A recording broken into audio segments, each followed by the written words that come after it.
Assalomu alaykum, hurmatli kuzatuvchilar. Kirib kelayotgan Ramazon oyi muborak bo'lsin. Fazli, barakotli oy bo'lsin hammamizga ham. Qizg'in kayfiyatlar bilan zaman ishlarni boshlab olganmiz. Namangan Promzonadagi ishimiz, Rim qoliplarimiz mana birinchi etajimiz o'zi tayyor bo'ldi. Ikkinchi etajga mana harakatni boshladi. O'zingizlar mana farqini bilinglar, aziz qolip bilan Rim kolonlari. Oy egalariga ham juda ma'qul yoqdi. Xursand bo'ldilar.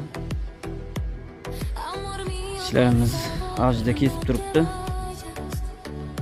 Xizmatlarimiz O'zbekiston bo'ylab telefon raqamimni qo'ldiraman. Aloqachi qilasizlar. Sifatli qilib ish topshiramiz, xudo xolasa. Mana ustamiz. Lider usta.